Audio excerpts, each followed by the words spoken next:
Plusieurs cliniciens en fait, ont parlé du paradoxe des soins intensifs, donc celui d'une prise en charge parfois violente pour sauver la vie du sujet. Spoljar, lui, il parle même d'un traumatisme qui est lié à la violence organisationnelle finalement de la prise en charge pour sauver la vie du sujet. Encore une fois, on ne vient pas remettre en question ça, il faut les sauver, ces femmes. Donc la violence organisationnelle, c'est dans le sens où les soins peuvent parfois être morcelants en raison du traitement parcellaire en fait, du corps.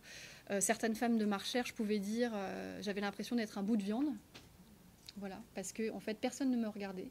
J'étais plus qu'un corps en fait. Personne ne me parlait en fait tout simplement. Donc en fait, j'étais plus un individu. Donc ce qui peut faire que l'urgence peut induire une forme de déshumanisation des soins. Avec justement ce manque de paroles adressées, d'explications données, de regards, de prise en compte de la vie du patient.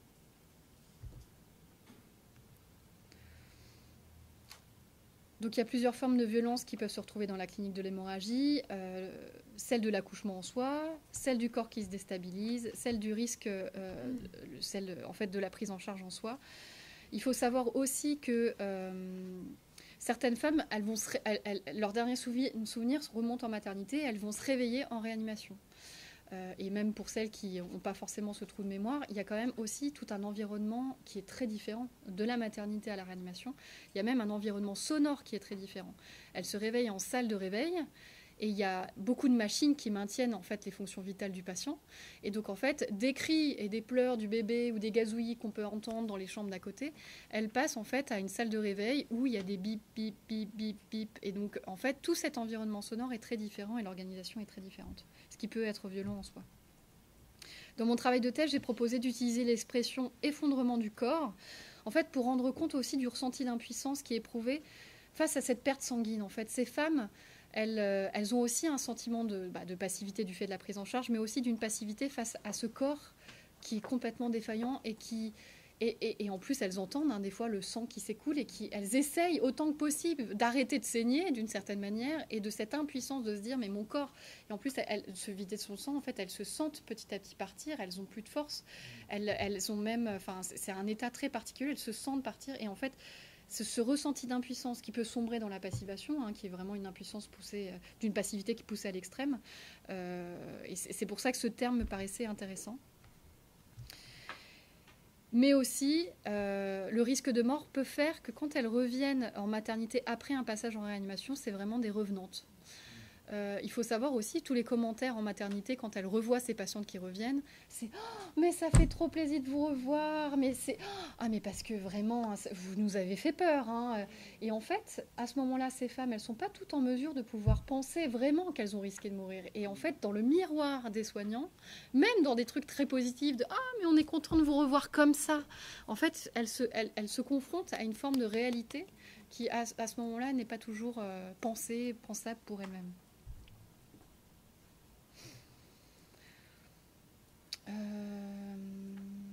Quelle heure est-il? Ok. Je vais peut-être passer rapidement que voilà, Freud, pour lui, c'est un impensable de penser sa propre mort. On le disait un peu tout à l'heure. C'est plus facile de penser à la mort des autres.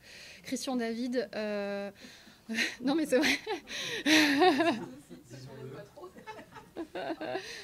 Enfin, il y a une forme de déni pour lui. Alors, Christian David, lui, il n'est pas forcément d'accord. En fait, pour lui, la mort donnerait sens à la vie et il propose un concept assez intéressant qui est le deuil de soi-même.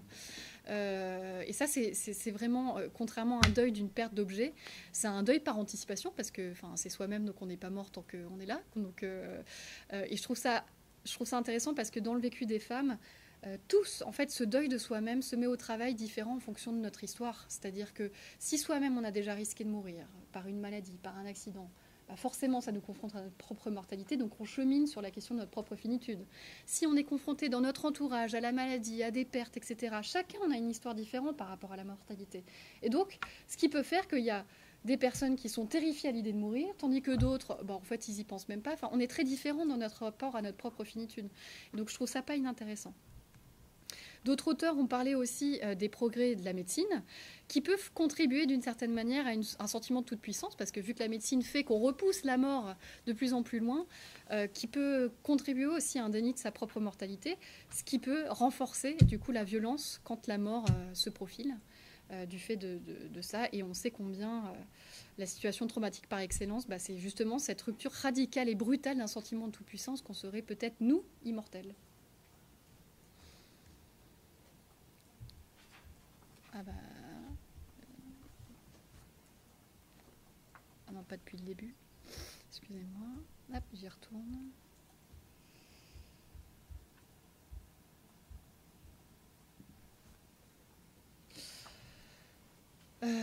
On y vient. Survivre, il y a vraiment une temporalité qui est très différente entre le rétablissement du corps et finalement la temporalité que ça demande au niveau psychique. On le voit déjà pour toute personne qui risque de mourir. Moi, j'ai beaucoup lu aussi sur des survivants, sur les survivants par exemple des attentats. Il y en a certains, ils n'arrivent pas à se reconnecter à la vie, hein, qui restent dans une identité de mort-vivant, en fait, comme s'il y a quelque chose qui... exactement. Il y a une belle exposition à ce sujet. C'est vrai ? Sur les zombies. Au musée de Quai Branly. Tout à fait. Et donc tout ça, ça demande du temps. Une élaboration qui n'est pas toujours rendue possible, hein, pour X ou Y raison. Et sauf que là, en fait, dans cette temporalité, c'est pour ça que c'est une temporalité croisée, il y a quand même un bébé qui est là, qui lui a ses besoins, et il est là. Et donc c'est pour ça qu'on parle vraiment de temporalité croisée. C'est qu'elles n'ont pas forcément toujours le temps. Elles sont rétablies, on les retransfère en maternité, ou les bébés les rejoignent à la maternité de là où elles ont été transférées. Et donc elles n'ont pas forcément le temps de pouvoir se rétablir, de pouvoir penser à ce qu'elles ont traversé. Bon, ça je vais passer rapidement parce que je vais en reparler après. Justement, alors, comment faire ? Parce que au moment où on vit quelque chose qui est proche de quelque chose qui fait qu'on va risquer de mourir, les auteurs parlent d'un rabattement de la psyché sur le soma, c'est-à-dire que toutes les forces pulsionnelles vont se diriger vers le corps pour pouvoir survivre. On le voit, si on a l'impression qu'on est en danger, bah, même au niveau hormonal, j'imagine, enfin je ne suis pas médecin, vous êtes là comme garant, on a des shots d'adrénaline qui fait qu'on peut courir alors qu'on n'a jamais couru aussi vite. Donc ça montre bien qu'il y a des forces pulsionnelles qui visent à garantir de notre propre survie. Sauf qu'après, le deuxième mouvement, et c'est ça tout le travail qu'on peut faire avec ces femmes après et avec toute personne qui ont risqué de mourir, c'est qu'il faudrait un redéploiement de la pensée. Et ça c'est pour ça qu'il y a deux temporalités. C'est que le corps, c'est une chose, une fois qu'il a survécu, c'est une chose, mais qu'après, il faut un deuxième mouvement, c'est-à-dire penser et mettre des mots, des représentations à ce qui s'est passé dans le corps. J'ai parlé de valse à 3 temps, valse à 1000 temps, parce que là, je vais vous décrire 3 temps qui me semblent quand même revenir dans le vécu de ces femmes. Mais des fois, ça prend plus de temps, bien évidemment, hein. Le premier temps, c'est au moment de la prise en charge et de l'hémorragie. Ces femmes, elles sont dans un moment de grande confusion, parfois même de sidération. Donc, elles ont, en fait, intuitivement, elles savent qu'il se passe quelque chose de grave, mais sans une réelle prise de conscience de ce qui s'est passé. Le deuxième temps, j'en ai parlé un petit peu tout à l'heure, il y a une forme d'euphorie de la survivance qui est accompagnée avec vraiment un état parfois un peu hypomane, voilà, plein de projets. Enfin, elles sont très heureuses d'être là, donc c'est hyper savoureux pour elles. Et d'ailleurs, c'est pour ça qu'elles ne veulent pas voir les psys. Des fois, elles renvoient bouler les psys à la maternité parce que c'est pas possible de pouvoir penser encore à ça. Elles sont même dans une forme de déni du risque de mort, de la réalité du risque de mort qui s'est passé. Donc, il n'y a pas une profonde élaboration psychique qui peut s'engager. Et le troisième temps, c'est après-coup. Et donc, l'après-coup, il peut varier d'une femme à une autre, hein. En fait, l'exaltation d'être en vie, ça cède. Et donc, toutes les expériences au niveau du corps, les traces mnésiques peuvent s'imposer à elles. Et donc, c'est là où on peut engager ou pas un travail psychique. Toutes les femmes ne peuvent pas engager un travail psychique à ce moment-là. Et c'est ce troisième temps qui n'est pas donné à tout le monde. Est-ce que tu serais d'accord, Marie, pour dire que dans ces premiers pas de la danse, la survie est première et le devenir mère est... Comment tu finirais la phrase? Il est présent. Mais à la périphérie. Oui, tout à fait. Oui, pardon. Moi, je retiens du travail avec toi, c'est ça que j'ai appris avec toi, hein, c'est-à-dire que, surtout pour des spécialistes du devenir mère et du devenir père, là on tombe sur un cas de figure où la métamorphose du devenir mère est suspendue. Et oui, tout à fait, au travail psychique qui peut s'engager, tout à fait. Et c'est ce qui fait qu'il y a des... Tout à fait. Et du coup, c'est décoiffant comme affirmation. Complètement. complètement. De la qualité du travail psychique, en fait, qui est fait autour de cette expérience, peut garantir de la rencontre avec ce bébé. Tout à fait. Et on le dit avec humanité et compréhension. On ne le juge pas, on ne le condamne pas. Tout à fait. Justifie les moyens. Survivre est une tâche en soi. Tout à fait. Ouais. Quand on est dans ce registre-là, il n'y a pas la place pour grand-chose d'autre. Non. Et c'est extrêmement difficile pour ces femmes parce que le bébé est quand même là. Donc il y a des soins qui... Enfin, même pour le bébé, pour celles qui n'arrivent pas à s'y engager, comme certaines de ma thèse, le bébé, du coup, manifeste qu'il se passe quelque chose, en fait, parce que c'est des soins qui peuvent être opératoires. Comment on va dire, les psychanalystes en fausset, tout à fait, tout à fait. Parce que ce qu'on connaît aussi, nous, après, cliniquement, c'est les engagements maternels qui sont précaires. Tout à fait. Qui sont instables. Tout à fait. Qui sont pas... Quand on est au contact, on s'aperçoit que c'est un château de cartes. Ouais. Et aussi, ce qui complexifie, et comme ça va me permettre de faire l'économie d'une autre diapo, mais c'est aussi... c'est quand même presque symboliquement la matérialisation d'un fantasme de matricide. Donc la question du rapport à l'enfant et de l'agressivité vis-à-vis de ce bébé, qui pourrait être fantasmatiquement, symboliquement porté coupable, en fait, parce que c'est pour lui donner la vie, finalement, qu'elles ont risqué de mourir, ça peut faire aussi que ces femmes, elles sont dans une suridéalisation du bébé, qui là aussi ne permet pas qu'il y ait vraiment quelque chose qui peut, parce que l'ambivalence maternelle, on le sait tous, c'est important, mais comme si finalement les mouvements d'agressivité faisaient trop peur, de crainte, en fait, de dire mais c'est parce que je t'en veux, parce que j'ai risqué de mourir. Et donc ça vient parasiter aussi, ça vient parasiter les liens en fait précoces avec ce bébé et tout ce qui est plutôt dans ce qu'on pourrait attendre du point de vue normal. Mais elles sont assez fortes, ces femmes, dans les processus pour éviter, justement, dans les mouvements d'agressivité. Justement, je dis beaucoup aux équipes médicales et soignantes, si elles sont fâchées contre vous, c'est super, tant mieux. Et ça, il faut le dire dans les maternités, parce que ça protège la relation au bébé.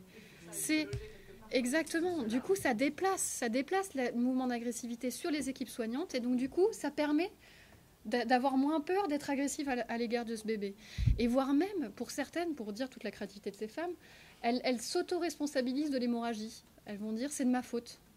C'est de ma faute. Elles se sentent coupables de ce qui leur est arrivé. Donc du coup, il y a un déplacement de l'agressivité qui est tout à fait intéressant.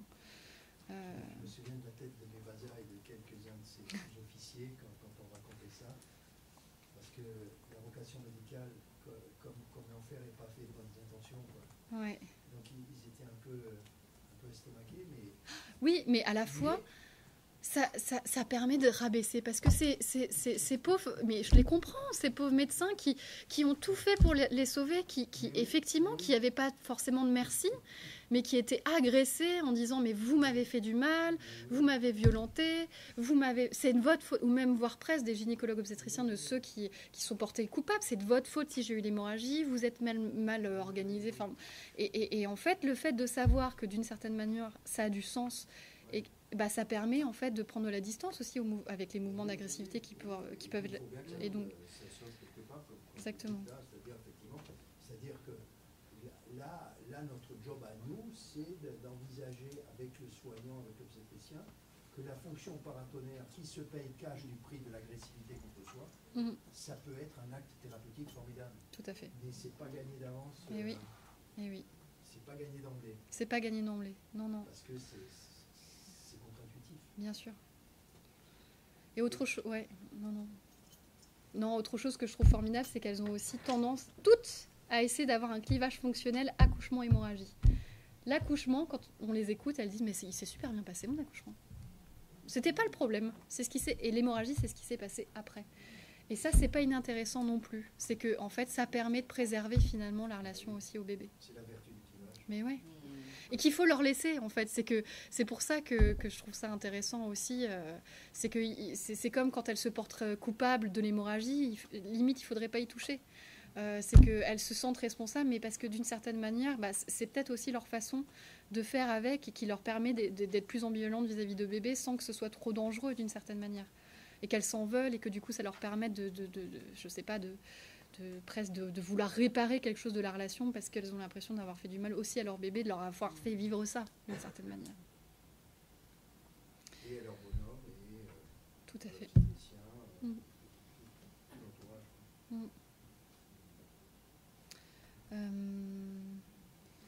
Bon, qu'est-ce que tu nous as pas dit d'important là? Parce que je pense que si on joue à cache-cache, je dirais ça brûle fort là.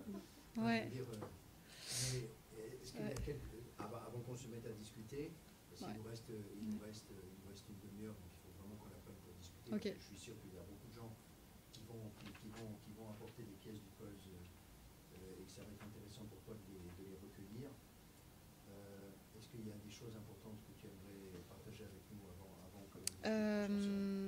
de toute façon, vous les verrez sur les diapos que je vous partagerai. Ce qui reste et que j'ai pas évoqué, là, c'était ce qui entrave l'advenu que ça fasse expérience, c'est les pièces manquantes, c'est tous les trous aussi, les trous de mémoire.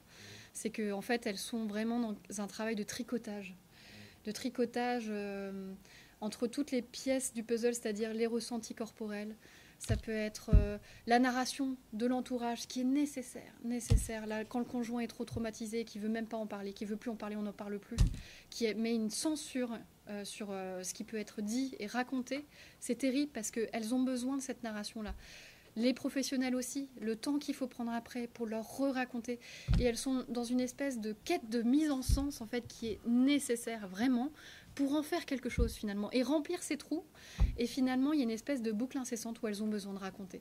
Et en fait, ce qui est difficile, c'est que la maternité fait qu'elles n'ont pas toujours envie de raconter à leurs copines qui sont enceintes, qu'elles n'ont pas forcément envie de raconter. Elles ont l'impression d'être très seules, en fait, d'être très seules dans ce qu'elles ont vécu. Et donc, s'il y en a une autre dans leur entourage qui a vécu une hémorragie, alors là, c'est tant mieux. Si elles connaissent une sage-femme dans leur entourage, alors là, elles ont des interlocuteurs pour qui parler, mais elles sont souvent en fait très seules avec tout ça. Et alors qu'elles ont vraiment besoin de poser des mots. Je crois que je ne sais pas où est l'ouvrage de Paul Morera, mais lui, il dit que en fait, écrire, mais en fait, se raconter et raconter l'histoire soigne. Mais c'est parce que finalement, en fait, la narration et la co-narrativité, en fait, est nécessaire. Et je disais presque les conjoints ou les partenaires, peu importe, qui sont à côté et qui ont vécu les choses. C'est comme des mots auxiliaires narrateurs, je disais. C'est comme si elles avaient besoin qu'un autre leur raconte, leur parle d'elles.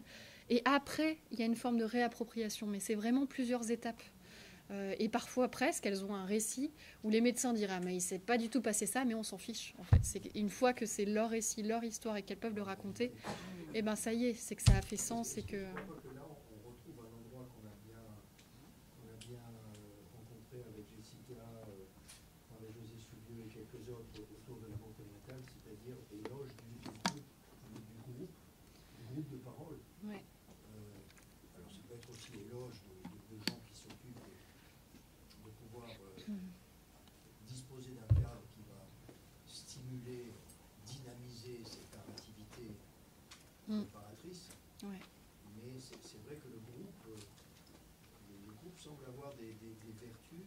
Le groupe de pairs, ouais. PAIRS, parce que c'est ce qu'on entend avec les anciens combattants. Enfin, je veux dire, quand on travaille dans plusieurs secteurs hyper traumatogènes, cet éloge de la caisse de résonance narrative et reconstructive du groupe, et quand même, cet éloge est insistante.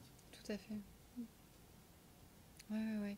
Après, Il y a des expériences de ça en France à ce sujet Non, parce que l'incidence fait que j'imagine qu'ils ont le sentiment qu'il n'y en ait pas suffisamment en même temps, d'une certaine manière, pour pouvoir constituer un groupe.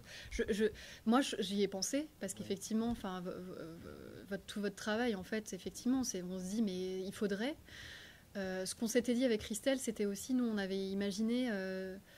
d'une brochure, d'un prospect, en fait, qu'elles partent avec quelque chose qui leur permettrait justement de savoir où il y aurait un moyen de pouvoir dire, raconter, penser dans l'après-coup, justement, parce qu'elles repartent des fois à la maison, en fait, elles n'ont pas forcément les coordonnées du psychologue, de la maternité, elles ne savent pas à qui elles pourraient parler de l'hémorragie, et donc de les guider en disant, vous avez vécu une hémorragie, ce qui peut faire, enfin, je sais pas, mais quelque chose qui leur permettrait, d'un outil en tout cas, qui leur permettrait de savoir où elles pourraient se raconter et re-raconter encore pour pouvoir en faire quelque chose. Oui. Mais sans la stigmatisation qui va avec. Exactement. Tu me gonfles avec ton PTSD, quoi. Mais on donne des supports dans l'idée que là, tout de suite maintenant, ils ne sont pas en capacité d'élaborer une position de son côté et qu'en revanche, il faut qu'ils aient la possibilité de tout à fait. Mais parce que parfois, c'est même au 1 an, à la date d'anniversaire, en fait, où il y a un après-coup à ce moment-là, en fait, qui peut arriver. Tout à fait, ouais. De revenir sur les lieux, enfin... Ouais. Parce qu'ils le font beaucoup en réanimation aussi, revenir sur les lieux. Ouais, les patients qui ont été... Dans ta revue de la littérature, c'est très clair que les pépites que tu avais trouvées, tu les avais trouvées chez les cliniciens qui travaillent en réanimation. Ouais. Ils font des carnets de bord aussi pour les patients qui tombent dans le coma, et je trouvais ça pas inintéressant, qui est aussi, quand elles repassent du côté maternel, en fait, tout ce qui leur manque des premiers temps du bébé, qui est quelque chose qui soit écrit comme on peut le faire pour les accouchements sous le secret, de choses qu'elles peuvent en fait se saisir des premiers temps, des premiers bains, de quelque chose qui est aussi raconté, en fait, pour pouvoir combler les pièces manquantes aussi du côté du bébé, pour pouvoir au moins s'imaginer qu'est-ce qu'il a vécu dans les premiers temps et ce qui leur permet de raccrocher les wagons d'une certaine manière. D'accord pour discuter Bien sûr, bien sûr. Je vous en prie, j'ai profité amplement de notre Bah, j'aurais bien voulu, mais je pense qu'on n'a pas le temps. C'est-à-dire que, bon, je l'ai dit en accueillant certains tout à l'heure, on a un service de sécurité qui est un peu du monde. Donc à 19h, ils sont censés fermer l'outil. Donc moi, ma mission sacrée, c'est que vous commenciez à quitter cette pièce vers 19h. Donc ça, c'est le mur de la réalité.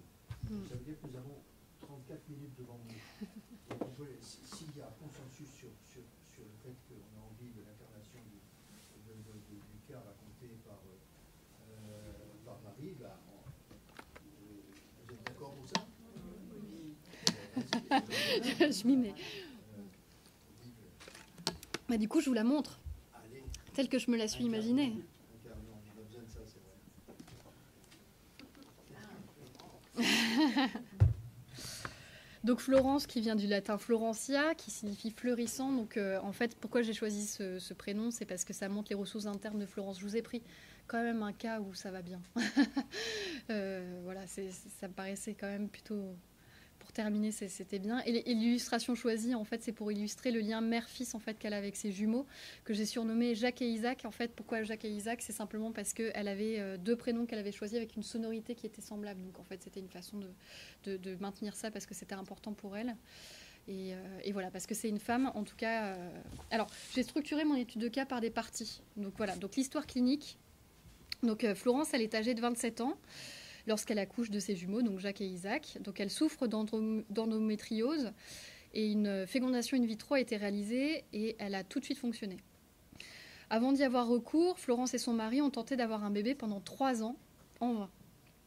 Bien qu'elle essaie de relativiser, elle décrit ce parcours de procréation comme une période douloureuse de sa vie.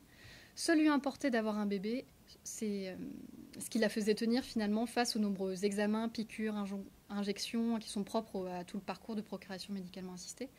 Pour moi, dit-elle, la priorité, c'était d'avoir un bébé. Sa grossesse, par contre, est décrite selon ses termes comme vraiment difficile en raison de nombreuses contractions qui ont impliqué 3 hospitalisations pour risque de naissance prématurée. 3 semaines avant l'accouchement, un cholestase se déclare, entraînant des démangeaisons sur le ventre qui se sont étendues sur tout son corps. Florence se grattait en permanence, à 100, précise-t-elle. Son accouchement a donc été déclenché à 36 semaines. Elle accouche par voie basse pour ses 2 enfants. Elle se rappelle leur naissance, bien qu'elle précise ne les avoir vus que quelques secondes. Elle note cependant une différence. Pour la naissance de Jacques, elle avait encore toute sa tête.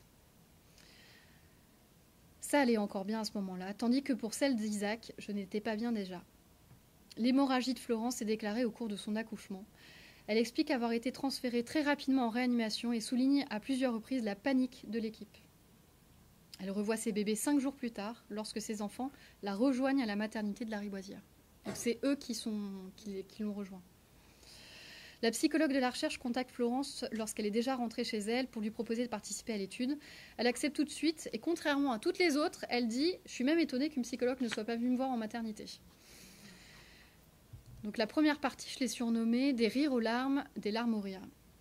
Lors du premier entretien de recherche, Florence vient seule et se présente comme une jeune femme à la voix douce et calme. Elle investit très très vite cet espace. Elle rit très souvent lorsqu'elle aborde des vécus douloureux, ce qui semble être un mécanisme de défense face aux affects de tristesse. Toutefois, ces défenses lâchent rapidement et Florence pleure dès les premières minutes de l'entretien. Elle passe ensuite des larmes au rire, puis de nouveau des rires aux larmes, et ce tout au long de ce premier échange. Florence retrace aisément le parcours de sa grossesse jusqu'à son accouchement. L'hémorragie est ensuite abordée principalement parce qu'elle voyait et entendait. Elle va dire « Je voyais toute l'équipe devant moi qui était en panique. Je voyais beaucoup de monde. Je voyais ce qui se passait, l'anesthésiste qui courait. Je voyais l'obstétricienne, une des internes qui me disait « Bon, poussez, on a encore besoin de vous !» Mais je n'avais plus de force. J'entendais l'anesthésiste qui disait « J'appelle la riboisière, c'est bon, on va le transférer à la riboisière. » En même temps, je le voyais avec son collègue anesthésiste. Et puis, ils étaient pleins de... Je voyais du sang. J'ai vu que j'étais transfusée. J'ai vu plein de poches et tout ça. Et là, j'ai compris qu'il y avait quelque chose. Vous voyez, le quelque chose. Dans le vocable, c'est encore quelque chose. Hein. Mais je pensais que c'était pas si grave, en fait. J'étais pas du tout inquiète. Je suis partie, je suis arrivée ici, on m'a pris en charge, je me suis réveillée 2-3 jours après, et voilà, elle rigole, et c'est terminé. L'insistance sur ce qui est vu et entendu la met d'une certaine façon à distance, comme si elle était spectatrice de ce qui lui arrive. Cela se ressent également par le décalage entre ce qu'elle peut voir et le peu d'inquiétude qu'elle ressent. Elle revient sur son expérience à la fin de l'entretien en abordant plus aisément la seconde partie de sa prise en charge, notamment lorsqu'elle est arrivée en réanimation. Et elle souligne alors une longue attente avant d'être prise en charge. Cette attente laisse place à des ressentis corporels intenses. Je sentais que je n'allais pas bien, je tremblais, j'avais froid. Je voyais tout ce qui se passait, je me disais « mais qu'est-ce qui se passe ?» Elle décrit également la douleur intense de la pose de la sonde urinaire et des cathéters. « J'ai tout senti », dit-elle. Le corps vient alors porter les traces de cette expérience extrême. Les cicatrices sur son corps viennent incarner cette expérience traumatique. Lors du dernier entretien, 3 mois post-accouchement, elle souligne une importante perte de cheveux suite à la grossesse et au traitement pour l'hémorragie postpartum.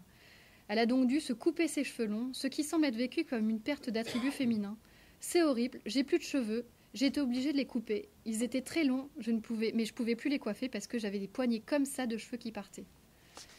L'hémorragie postpartum semble d'abord se vivre pour Florence à partir des répercussions sur son corps, ce qui entraîne d'une certaine façon une mise au travail qui commençait à s'amorcer.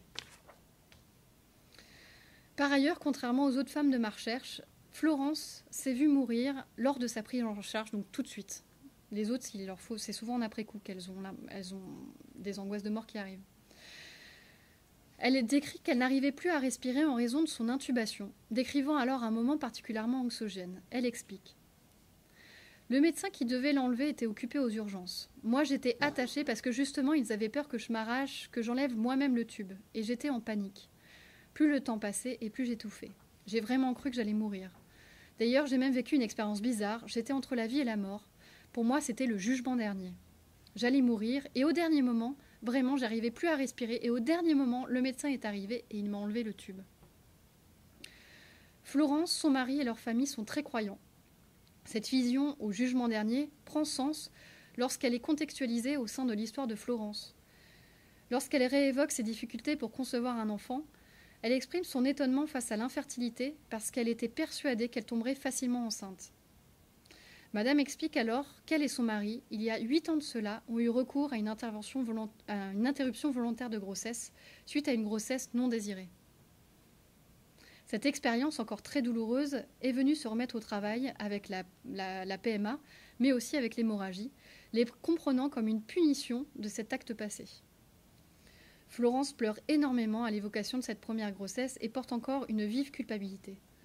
C'est vraiment pour moi pour de très mauvaises raisons. Je crois que c'est la pire erreur de ma vie. Et pour lui aussi, elle parle de son conjoint. Je me culpabilise et puis mon mari se culpabilise encore plus que moi. Cette décision a été prise du fait de leur jeune âge, mais également par peur du père, de madame, de tomber enceinte hors mariage, car c'était mal vu selon ses termes. Elle aurait dû se marier immédiatement alors qu'il souhaitait le faire sans que ce soit une obligation. À ce jour, cette interruption volontaire de grossesse est encore maintenue secrète. Seule sa mère, ses cousines et quelques amis sont au courant. Les difficultés à concevoir un enfant est vécue par Florence et son mari comme une punition de cette IVG. Mais si elle ne l'aborde pas en ces termes, la question de la culpabilité, mais également de la honte, se retrouve dans son vécu de l'hémorragie. l'émergence du dedans au dehors, comme le sang qu'elle voit sur les soignants, est une des spécificités de la honte. Le jugement dernier est quant à lui une figuration du surmoi. Dans la religion chrétienne, il s'agit du jour où les êtres humains sont jugés pour leurs actes et paroles. Ainsi, le risque de mort prend probablement sens pour Florence comme le prix à payer d'avoir fait cette IVG. Selon sa représentation, le jugement entre la vie et la mort l'amène finalement à retourner du côté du vivant, réparant ainsi cette culpabilité jusqu'alors non élaborée. L'IVG, un acte passé, enfin un événement passé, donne alors sens à l'hémorragie postpartum, l'événement présent. Donc l'événement présent permet également une élaboration de cet événement passé. Malgré la tristesse et la souffrance exprimées, Florence apparaît dans un mouvement d'élaboration de l'événement traumatique qu'est l'hémorragie et des événements passés avec lesquels il a résonné. 3 mois plus tard, Florence indique toutefois une crainte à l'idée d'un nouvel accouchement, ce qui impacte son désir d'enfant. La culpabilité et la punition restent encore latentes dans son discours, notamment avec la peur d'une nouvelle hémorragie. Elle dit « j'ai encore peur, quoi. Je ne sais pas ce qu'on me réserve encore après ».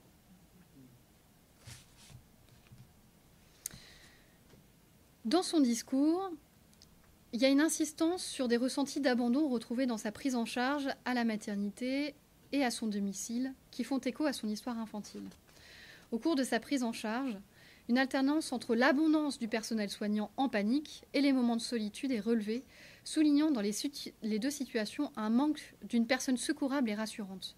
Elle dit « J'étais toute seule dans la pièce parce qu'on attendait le chirurgien. En attendant, ils étaient tous sortis, ils sont tous partis. Ils devraient sans doute avoir une personne, j'imagine, qui est restée dans la pièce, mais je ne l'entendais plus. » Le moment où elle s'est vue mourir est également lié à l'absence d'un médecin retenu ailleurs, ne permettant pas que l'intubation lui soit retirée. Par ailleurs, Florence ne s'est pas sentie soutenue à la maternité une fois que son état s'est stabilisé. Elle souligne le peu de prise en compte de la part de l'équipe vis-à-vis de ce qui lui était arrivé, ne permettant pas d'aménager les horaires de visite pour qu'elle puisse être suppléée par ses proches. Elle avait besoin de plus d'aide de leur part, que ce soit des soignants et de ses proches, et en fait les soignants, ils lui ont dit non. C'était les horaires comme toute femme qui venait d'accoucher. Le manque de personnel semble avoir été l'une des raisons évoquées par Madame, renvoyant encore à l'absence d'un autre face à des ressentis de détresse. Une solitude est d'ailleurs ressentie par rapport à l'hémorragie, pensant que personne ne peut comprendre, ce sont ses mots. Elle en parle toutefois beaucoup autour d'elle, notamment à une amie sage-femme qui connaît bien l'hémorragie postpartum et la singularité de cette traversée. Une solitude est également décrite lorsqu'elle est sans son mari, face au bébé, qui se met à pleurer.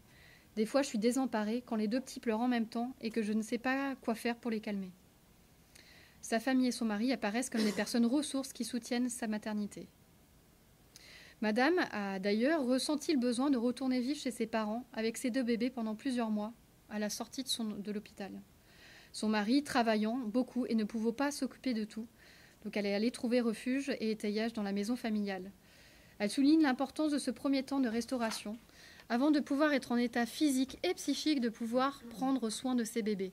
Temporalité que son mari ne semble pas parvenir à prendre suffisamment en compte selon elle. Chez ses parents, elle est entourée et suppléée dans son rôle de mère. Elle pouvait elle-même redevenir une petite fille nourrie, choyée, portée, soignée, lui octroyant ce premier temps de restauration nécessaire. Donc elle semble avoir eu besoin d'être portée pour porter ses bébés à son tour. Par ailleurs, le ressenti de solitude, voire d'abandon retrouvé dans le vécu de Florence renvoie à son histoire infantile. Elle évoque avec émotion le fait d'avoir été maternée, selon ces termes, par sa mère, mais également par son père, qui a été vécu comme absent pendant son enfance. Les difficultés de sa fin de grossesse et de l'hémorragie font que ses 2 parents ont pris soin d'elle, ce qui la rend très émue. Il semble y avoir une forme de réparation de la petite fille, voire du bébé qu'elle a été. Il y a une dimension aussi oedipienne très forte dans ce lien à ce père absent et réparé par sa présence actuelle, qui prend d'une certaine façon la place du mari qui, à son tour, est ressenti comme absent. Donc se rapprocher oedipien peut aussi contribuer à des ressentis de culpabilité qui sont prévalents chez Florence. Décalage dans le devenir mère. Alors elle a été passionnante, cette patiente. Lors du premier entretien, Florence, elle pleure la première fois lorsqu'elle aborde la séparation avec ses bébés. Je l'ai vraiment mal vécu parce que, en fait, je pense qu'il devrait avoir un lien. Il y aurait dû normalement avoir un lien dès le début. J'avais mal vécu la séparation parce que, donc là, elle commence à avoir les larmes qui lui montent. Je l'ai mal vécu parce que j'avais l'impression de ne pas avoir de souvenirs, en fait, avec les petits. Même au bout d'un moment, c'est comme si j'étais étrangère. Je voyais qu'il manquait quelque chose. Maintenant, ça va beaucoup mieux, mais au début, c'est comme si je savais que c'était mes enfants, mais je voyais qu'il y avait un lien qui manquait, en fait. Parce que 5 jours de séparation, c'est beaucoup. L'intensité de l'expérience qu'est l'hémorragie et la séparation qui suit l'accouchement semble, d'une certaine manière, avoir comme rompu, ou en tout cas mis à mal, le néo-investissement de la grossesse. Ces bébés portent, dans un premier temps, une part de radicale étrangeté. Et d'ailleurs, au dernier entretien, dans un après-coup plus important, et peut-être avec un temps plus loin, elle exprime cette césure et cette étrangeté des bébés plus clairement. Elle dit « Au début, pour moi, c'est comme si c'était des bébés que je venais d'adopter, parce que je ne les ai pas vus pendant 5 jours et ça a été très dur. C'est comme si c'était des inconnus quand ils sont arrivés. J'étais très contente de les revoir, j'attendais que ça, mais voilà, c'était des inconnus qui venaient d'arriver et qu'on m'apportait. » Au-delà de la séparation qui redouble celle de la naissance, il semble avoir un premier besoin de centration sur elle-même avant de pouvoir prendre soin de ses nourrissons. Elle s'appuie beaucoup sur son état physique pour évoquer son impossibilité à pouvoir s'en occuper. Mais on peut aisément entendre qu'elle n'avait pas encore la disponibilité psychique de pouvoir penser aux besoins de ses enfants. Il n'y a rien qu'à voir quand on a une grippe, quand il s'agit de s'occuper d'un autre. Elle dit qu'à la maternité, elle avait besoin d'être seule. J'avais besoin de temps pour me remettre, dit-elle. Je ne pouvais pas encore m'occuper de mes bébés. Je me demandais, mais s'il faut signer une décharge pour que les petits rentrent sans moi, mais je savais que ce n'était pas possible. Je voulais qu'une seule chose, moi je voulais rester, et je voulais que les petits rentrent parce que je savais que je n'allais pas bien et que je ne pouvais pas m'en occuper. Voilà, elle dit qu'elle ne pouvait pas faire son travail de maman, et ça a duré bien plus d'1 mois. Donc c'est là qu'elle a su faire appel à ses proches, puis à une nounou pour l'aider à prendre soin d'eux. D'ailleurs, elle fait bien une distinction entre la rencontre qu'elle appelle physique au moment de l'accouchement et le moment où elle s'est sentie mère de ses bébés. Elle dit à 3 mois, ça y est, on est quasiment arrivé au moment où j'ai l'impression d'être la maman de mes bébés. Elle dit que ça s'est fait petit à petit. Dans les premiers mois, je ne pouvais pas m'occuper d'eux et j'étais très très faible, mais là, je pense que ça y est, on y est. Enfin, je vais peut-être m'arrêter là, parce que bon, il y a encore, mais... Tes dernières phrases illustraient bien ce qu'on a pu dire tout à l'heure, c'est-à-dire ce combat titanesque contre le travail de survie qui ne laisse pas beaucoup de place pour le devenir mère. Ouais. Et comme on le comprend, grâce à tout ce que tu nous as dit, comme on le comprend. Okay. Bon, je vous en prie, réagissez, profitant de la présence de Marie pour lui demander des éclaircissements, des références, ou faire des commentaires, poser des questions. Oui, c'est bien qu'on t'applaudisse.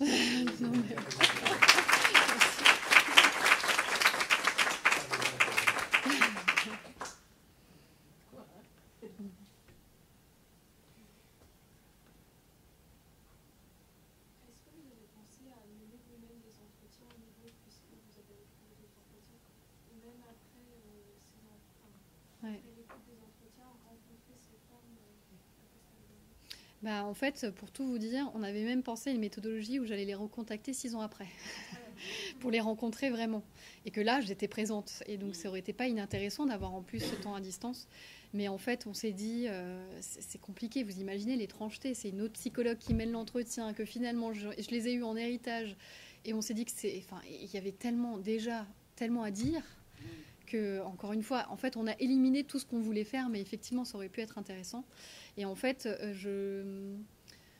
aujourd'hui, en fait, dans notre clinique au Vésiné, en fait, il arrive, j'en ai plusieurs qui vivent des hémorragies, mais je le disais tout à l'heure à Sylvain, c'est des femmes qui ont tellement eu de trauma, elles ont tellement risqué de mourir sur la traversée, en étant sous les coups de leur conjoint, que finalement, une hémorragie postpartum, pour la plupart, en fait, c'est anecdotique.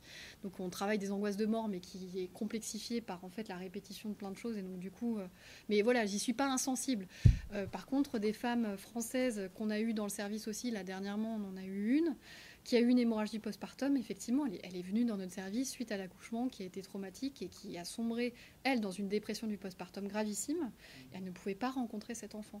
Mais parce qu'elle était saisie aussi de phobie d'impulsion, justement, on parlait de l'agressivité, telle qu'elle était complètement sidérée face à ce bébé et qu'elle ne pouvait plus s'en occuper. Et donc voilà. Donc finalement, ma clinique, là, le fait d'avoir changé aussi de poste, me permet effectivement d'y avoir accès.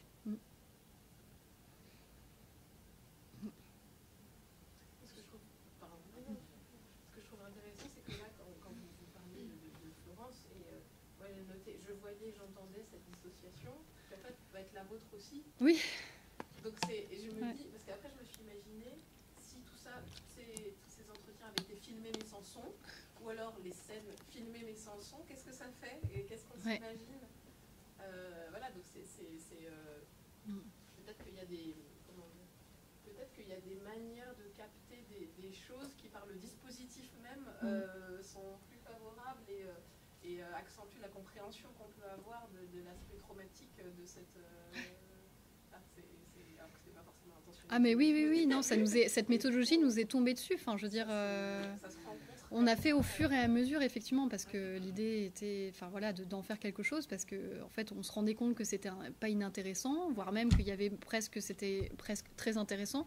Et en fait, dans la clinique du trauma, même sur mon schéma là, avec la double enveloppe. Le fait qu'il y ait cette double enveloppe, d'une certaine manière, dans une clinique du trauma, c'est intéressant. Et en fait, j'avais lu, pour essayer de conceptualiser un peu cette méthodologie, c'est comme...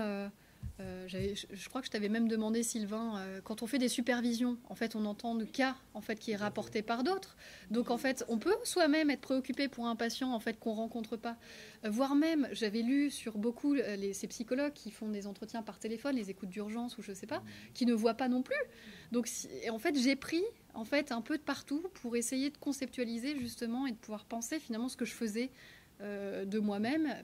Voilà, mais parce que finalement c'est d'une grande richesse et en tout cas on peut y faire l'hypothèse et vu que j'ai fait une thèse dessus, j'espère, je pense effectivement que ça a amené quelque chose d'une écoute et d'une sensibilité justement sur un aspect très sensoriel en fait de cette expérience qui était... À un moment donné, c'est passé à 300 à l'heure, mais ça mériterait qu'on s'y attarde.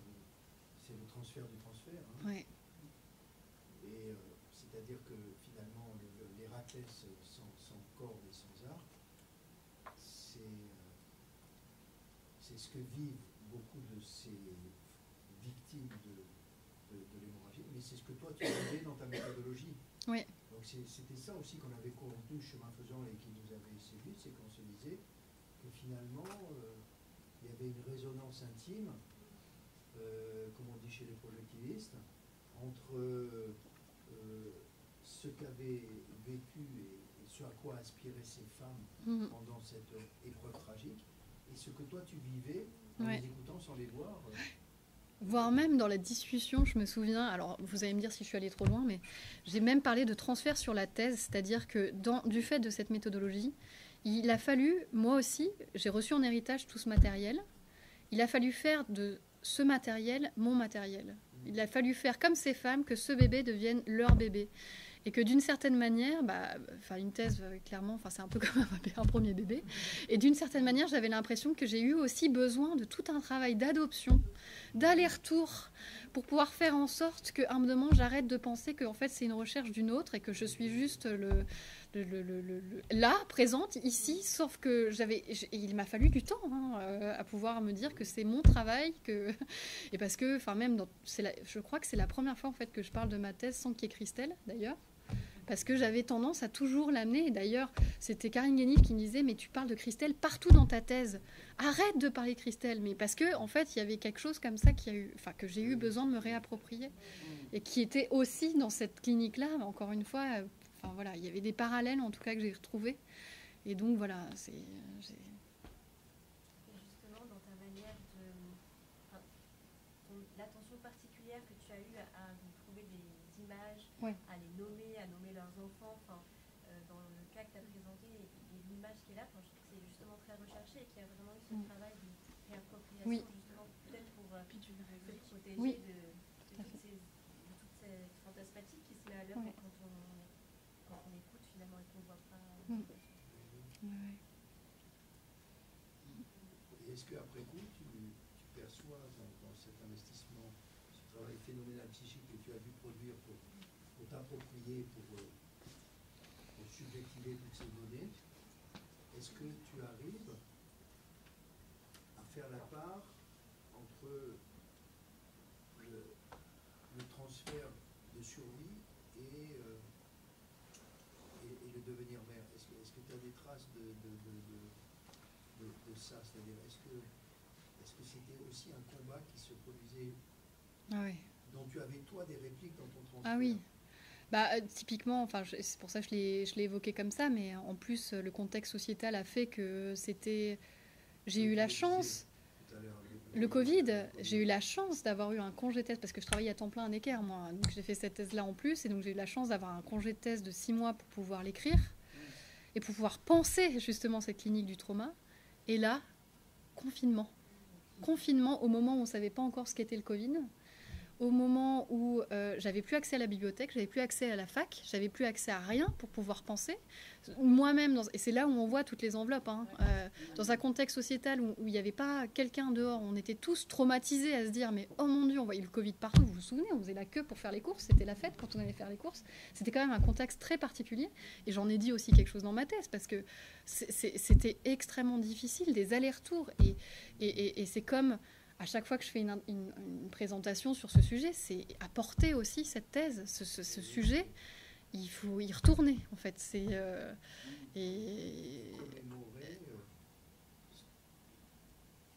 l'absence d'enveloppe raisonnable chez ces femmes qui vivent cette épreuve. Ouais. Et toi, la façon dont tu as relevé le défi d'accueillir ces sans enveloppe, comme on dirait, sans domicile fixe, avec des charges traumatiques atomiques, et que tu les as quand même accueillis dans ta thèse. On ne peut pas dire ta maison psychique. Un biopsychique d'ailleurs, parce que je pense qu'avec un sujet comme le tien, c'est surtout pas le moment, à mon avis, d'intellectualiser le transfert et de ne le réduire qu'à une théorie de l'esprit. Ouais. Je pense que là, on est vraiment, c'est le travail qu'on fait avec Jérôme là, dans ce thème du transfert corporel. Ouais. Il est temps d'arrêter d'intellectualiser le transfert, parce qu'avec un sujet comme le tien, on peut imaginer, même si c'est difficile à évoquer comme ça publiquement parce que ça touche à l'intime, mais on peut aussi imaginer que le corps du chercheur et du thérapeute soit évidemment en première loge. Bien sûr. D'ailleurs, pendant que je t'écoutais, j'arrêtais pas de me demander, mais comment est-ce que, avec ce travail de thèse, j'entends pas de réponse, hein, mais je me demandais, mais comment est-ce que tu as appréhendé ta grossesse et ton accouchement avec toutes ces histoires de femmes c'est pour ça que j'ai eu besoin de finir cette thèse avant déjà d'envisager d'avoir un bébé. Et alors, juste pour la petite anecdote, parce que je vous ai montré la prise en charge, mais en fait, cette prise en charge, il y a une espèce, ils appellent ça un algorithme. Il y a un algorithme de prise en charge qui est figuré, en fait. Et quand j'ai accouché, dans ma salle de naissance, il y avait cet algorithme qui était là, et j'ai fait « Oh non, oh non !» C'est que je me suis dit « Mais c'est pas possible !» J'ai essayé autant que possible de mettre l'hémorragie à côté, parce qu'on ne sait pas, enfin, je savais pas si j'allais faire une hémorragie ou pas. Et c'était rigolo, parce que vraiment, je le voyais là, il était là, donc la thèse était là, mais à la fois, j'essayais de pas y penser. Mais effectivement, bien sûr, bien évidemment. C'est pour ça que je l'ai fait par étapes aussi. C'est que je pense que... Et d'ailleurs, Christelle, je pense qu'elle avait sa thèse, mais je pense que je crois que quand elle a soutenu sa thèse, elle a eu un bébé. Et je pense qu'une fois qu'on repart du côté... Enfin, je pense que c'est... Effectivement, c'est pas une clinique anodine. Et voilà, c'est... Non, ça fait pas rien, bien sûr. Ouais. Moi, je trouve qu'il y a aussi formidablement à la fois dissocié et être associé la valeur du traumatisme en soi, hors accouchement, et comment, étant donné que l'accouchement est aussi un traumatisme, même quand ça se passe bien, c'est quand même un énorme événement, comment on peut considérer les deux en alternance, ensemble, en position, mais que le fait que frôler la mort et en prendre conscience progressivement est un traumatisme. Tout à fait. Et aussi sur cette écoute. Ouais.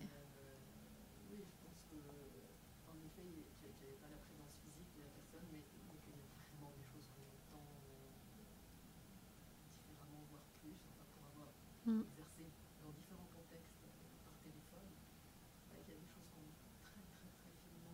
Ouais. Ça vous arrive directement dans les oreilles. Et ça ne vous l'a pas fait aussi pendant le Covid, quand on a dû soi-même se mettre en visio ou par téléphone avec nos patients, que même les patients pouvaient nous dire plus de choses ou moins de choses, et que ça changeait aussi la dynamique.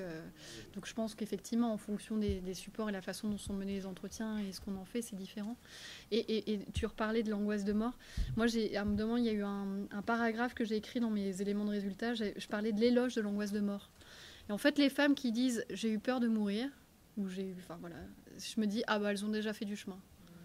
C'est quand c'est quelque chose, où, voilà, il s'est passé quelque chose de grave, qu'il n'y a pas encore cette prise de conscience de « j'ai failli mourir », c'est qu'elles n'en sont pas encore là. Et finalement, celles qui disent bah, « j'ai eu peur de mourir » ou « en fait, j'ai compris que j'ai fait », bah, elles ont déjà fait un bon chemin en fait. C'est mieux que quelque chose. Exactement. Qu'on a dépassé tout à l'heure. Et Florence qui s'est étonnée de ne pas avoir eu de la visite d'un psychologue, elle avait déjà 3 années de PMA et d'expérience que tout ça devait être accompagné par une professionnelle de la profession. Donc là, elle s'est dit, bah, dans un cas comme ça... Elle avait aussi...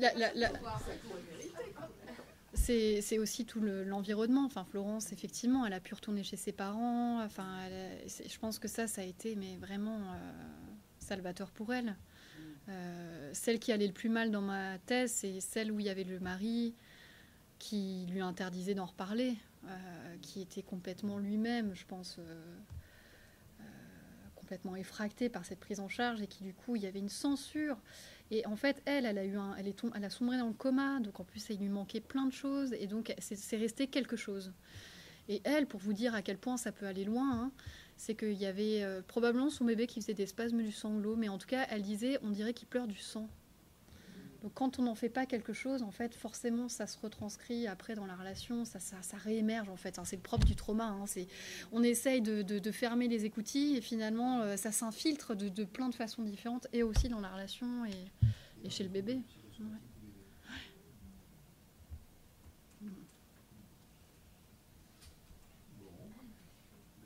Ah, je crois qu'il y a juste une petite dernière.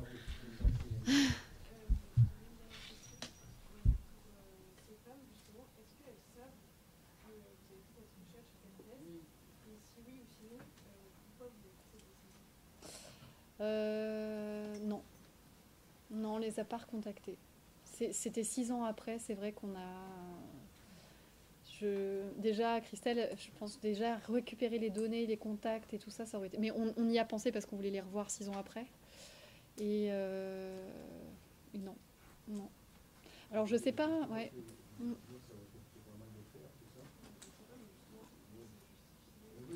Et d'ailleurs, c'est vrai que on s'améliore aussi à l'université. De plus en plus, maintenant, ça fait partie du cahier des charges que d'avoir ce retour, c'est-à-dire les patients qui nous font l'honneur d'accepter le protocole ne sont pas des morceaux de bois, et ils ont droit, eux aussi, à vivre quelque chose comme on a vécu ensemble ce soir. Oui, oui, tout à fait. Il faut traduire. Bon, ça ne peut pas être fait comme ça a été fait entre deux semaines.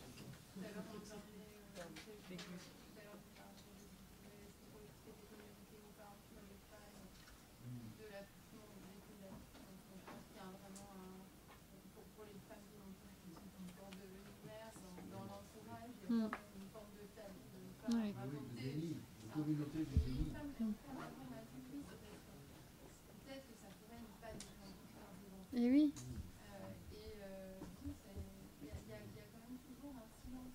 Mais il y a un vrai débat éthique et politique là-dessus, parce que, bon, Marie, elle le sait bien, elle était gentille avec moi parce qu'elle a évoqué la préparation à la naissance et à la parentalité, parce qu'elle a fait l'éloge de manière très convaincante de tout ce qui pourrait être envisagé après coup. Moi, je n'espère pas de l'avant-coup et d'une préparation à la naissance et à la parentalité humaniste, où effectivement on favorise l'angoisse signale, si on dit bien, et où effectivement on n'est pas là en train d'effrayer les gens, de laisser aller un sadisme effrayant, disant vous risquez ceci, vous risquez cela. Beaucoup de gens tempérés disent, quand on lit le consentement de l'anesthésiste, la lettre du syndicat national des anesthésistes en France, vous êtes névrotico-normal, normalement quand vous lisez ça, vous dites qu'on est pas maso, allez vous faire voir. Sauf qu'on signe et qu'on y va. Mais moi, je crois, enfin, c'est un de nos points de tension, et entendez-le, moi je pense qu'il y a moyen d'évoquer, sans être bisounours, les risques liés à l'accouchement et au postpartum en prénatal. Mais la barre est très haute. Parce que comment le faire en respectant le primum non nocere? Facile à dire, dur à faire. C'est-à-dire comment le faire en favorisant ce que nous, en psychanalyse, on appelle l'angoisse synapse, c'est-à-dire la bonne angoisse, celle qui civilise et qui favorise l'anticipation, sans effrayer les gens, et sans provoquer des réactions bien compréhensibles à quelqu'un qui va subitement écouter. Oui, parce qu'il y en a beaucoup qui disent « mais je ne savais pas que ça existait, pourquoi on n'en parle pas, pourquoi… » Mais il y a combien de sujets dans notre société qui mériteraient ce débat éthique et politique? Parce que c'est un positionnement. Est-ce qu'on parle de… C'est la question sempiternelle avec les psychothérapeutes d'enfants. Est-ce que l'enfant va à l'enterrement ou pas? Est-ce qu'on parle de la mort ou non avec les enfants? Est-ce qu'on laisse les enfants regarder le signe? Est-ce qu'on laisse nos enfants adopter l'idée que les élèves pas? Et c'est un positionnement éthique et politique qu'on n'aura pas ce soir parce qu'on va devoir s'en aller. Mais… Hein? Oui, on parle d'adultes. Tu as raison. Mais c'est un vrai débat politique et éthique. Est-ce qu'entre adultes, on peut nommer le négatif ou est-ce qu'on ne le nomme jamais? Et si on le fait, comment on s'y prend? Parce que je pense que la forme est très très importante. Bon, écoutez. Pardon? Ça? Parce qu'elles ne le savent pas, les femmes, c'est dans les histoires, les histoires de… Oui.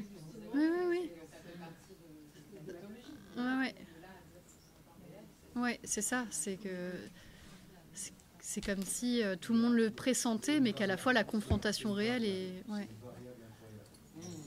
La perception de cette finitude humaine, je pense que c'est vraiment une variable très personnelle. Bon. Merci à vous.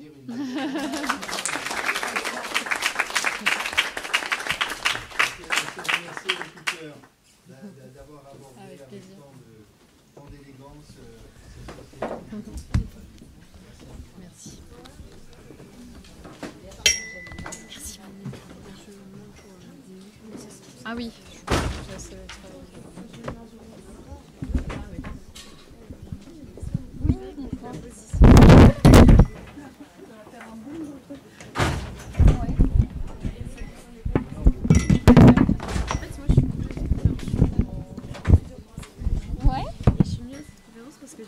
Au sujet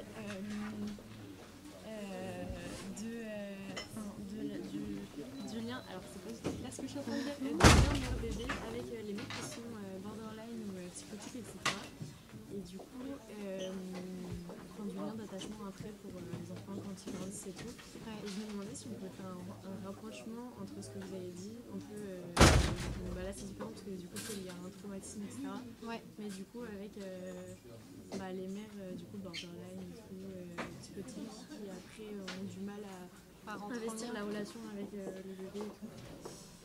Alors je sais pas sur la longueur, mais en tout cas elles ont des expériences presque paranoïdes en fait. De qu'est-ce qu'on m'a mis, qu'est-ce qu'ils ont fait, qu'est-ce qu'ils ont… Enfin, donc il y a quelque chose comme ça de très étrange mais très angoissant en fait. C'est des trucs très crus. Mais dans la relation bébé, je pourrais pas vous répondre.